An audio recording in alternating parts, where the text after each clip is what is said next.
YSRCP party. ఇప్పుడు repolling వచ్చి repolling చేసేటప్పుడు సడన్గా అవినాష్ రెడ్డి గారు మేము ఆ తర్వాత ఎలక్షన్ మనం బాయ్కాట్ చేస్తున్నామని చెప్తాడు. అసలు రీపోలింగ్ కావాలని అడగడమే ఎవరు చెప్పిరి? రీపోలింగ్ ఇచ్చిన తర్వాత మళ్ళీ బాయ్కాట్ చేయడం ఎవరు చెప్పిరి? వాళ్ళు చెప్పేదంట మొత్తం 15 బూతులు రీపోలింగ్ అయితే చేస్తామని ఆ తర్వాత ఒక కొత్త వాదన చెప్తున్నారు.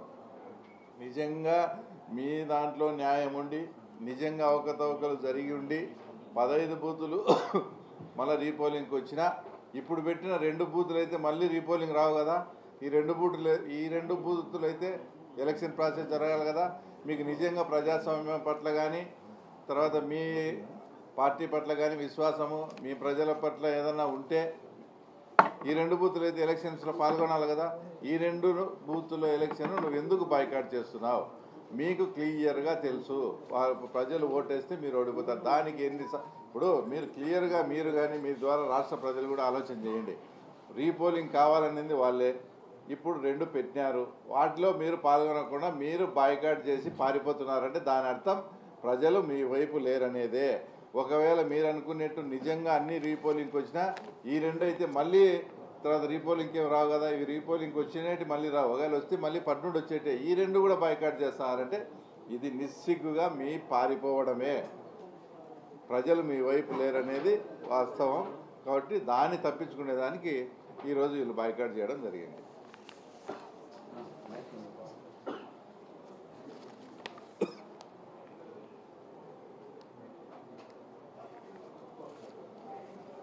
అందరికీ నమస్కారం. మరి నిన్నటి రోజున జెడ్పీటీసీ ఉప ఎన్నిక ఎంత ప్రశాంతంగా జరిగిందో మరి అందరికీ తెలుసు. మరి వైసీపీ పార్టీ వాళ్ళ ఓటమికి ఏ విధంగా ఓటమిని అంగీకరించలేక డైవర్షన్ పాలిటిక్స్ చేస్తాననే విషయం మన అందరికీ తెలుసు. మరి నిన్నటి రోజున ఉదయం 7 గంటలకే 15 బూతుల్లోనూ పోలింగ్ స్టార్ట్ అయింది. మరి వాళ్ళు ఏజెంట్లు రానిలేదు, మా వాళ్ళని రాలేదని నిన్న 10 గంటలకో 8 గంటలకో అవినాష్ రెడ్డి గారు మేము ఎన్నికలు బహిష్కరిస్తున్నామని చెప్పచ్చు. నిన్న సాయంకాలం వాళ్ళంతా ఫీడ్బ్యాక్ తీసుకొని ఎక్కడికక్కడ ఫీడ్బ్యాక్ తీసుకొని మాకు ఓట్లు పడలేదు, ఇంకా పడవు, ప్రజాస్వామ్యబద్ధంగా ఎన్నికలు జరిగాయి కాబట్టి ప్రజలు మనం పెట్టిన ఇబ్బందులు ప్రజలకు తెలుసు కాబట్టి మనకు ఓటు వేయలేదని క్లారిటీ తీసుకున్న తర్వాత మరి అవినాష్ రెడ్డి గారు జగన్మోహన్ రెడ్డి గారు రీపోల్ కావాలా అన్నారు. మరి రీపోల్ అడిగింది వారు. రీపోల్ మరి ఈరోజు 2 మరి ఎలక్షన్ కమిషను అన్ని బూతులు చూసి మరి రీపోల్కి ఏమన్నా దానికి వాళ్ళకి చేయాలనిపించినవి వాళ్ళు కావాలన్నారు కాబట్టి రీపోల్ 2 బూతుల్లో పెట్టాం. మరి ఈరోజు మళ్ళీ అవినాష్ రెడ్డి గారు మేము రీపోల్కి బాయ్కాట్ చేస్తున్నామన్నారు. మేము ఎప్పుడు ఎలక్షన్ పెట్టినా సిద్ధంగా ఉన్నాం. జగన్మోహన్ రెడ్డి గారు అవినాష్ రెడ్డి గారు ప్రజలు కూడా అదే విధంగా సిద్ధంగా ఉన్నారు. మరి ఈరోజు ఇందాక బీటెక్ రవి గారు చెప్పినట్లు ఈ 15 బూతుల్లోనూ మీరు అడిగారు 2 బూతులు రీపోల్ జరుగుతుంది, మళ్ళీ దీన్ని అయితే పెట్టరు కదా. మరి ఎందుకు మీరు దీన్ని బాయ్కాట్ చేస్తున్నారు?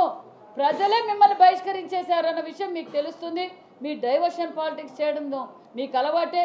ఈరోజు ఆ నెపాన్ని పోలీసుల మీద అంటారు, ఎలక్షన్ కమిషన్ అంటారు, తెలుగుదేశం పార్టీ వారిపైన అంటారు, రేపొద్దున పత్రికా విలేకరులపైన కూడా అంటారు. వారు ఎవరిని వదలటంలా, వాళ్ళ ఓటమిని వాళ్ళు అంగీకరించడం లేదు. ఓటమిని అంగీకరించారు. గతంలో కూడా అంతే. జగన్మోహన్ రెడ్డి గారు 2014లో ప్రజలు ఓడిస్తే ప్రజలు వెన్నుపోటు దినోత్సవంగా కూడా ప్రకటించారు, మనం అందరం చూసాం. మేము తెలియజేసేది ఒక్కటే, ప్రజలు అంబేద్కర్ రాజ్యాంగాన్ని కోరుకున్నారు. గతంలో ఇక్కడ రాజారెడ్డి పరిపాలన జరిగింది, రాజారెడ్డి రాజ్యాంగంలో పరిపాలన జరిగింది. మాకు రాజారెడ్డి పరిపాలన వద్దు, అంబేద్కర్ రాజ్యాంగం కావాలను సహృదయంతో సమయస్ఫూర్తితో ఈ రాష్ట్రం అభివృద్ధి జరుగుతున్న ఎన్డీఏ కూటమి అభ్యర్థి లతారెడ్డి గారికి ఓటేసి వేయించి గెలిపిస్తున్నారన్న విషయాన్ని కూడా మీకు తెలియజేస్తున్నాం. మరి జగన్మోహన్ రెడ్డి గారు అవినాష్ రెడ్డి గారు నీతులు మాట్లాడుతున్నారంటే నిజంగా చాలా అసలు ఎవరు ప్రజలు జీర్ణించుకోలేకపోతున్నారు. ప్రజాస్వామ్యం గురించి మాట్లాడుతున్నారు. మీడియాలో చెప్పారు పోలీసులు, అవినాష్ రెడ్డి గారు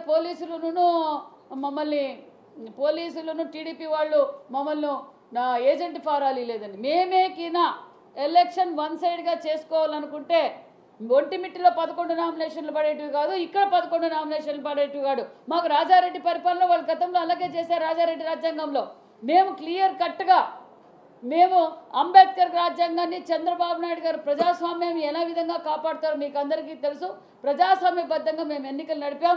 అది ప్రజలకు, మాకు అందరికీ, మీకు అందరికీ తెలుసు అన్న విషయం కూడా తెలియజేస్తూ, మరి ఎలక్షన్ కమిషన్ ఈరోజు 2 బూతుల్లో ఎలక్షన్ రీపోలింగ్కి అనుమతి ఇచ్చారు. రీపోలింగ్ కూడా ప్రశాంతంగా జరుగుతుంది. మరి వాళ్ళకి వేసే వాళ్ళు ఓట్లు వాళ్ళకి ఏనివ్వండి, మాకేసే ఓట్లు మాకు ఇవ్వండి, ప్రశాంతంగా ఎన్నికలు జరుగుతున్నాయన్న విషయం కూడా మీకు అందరికీ తెలియజేస్తున్నాం. రానా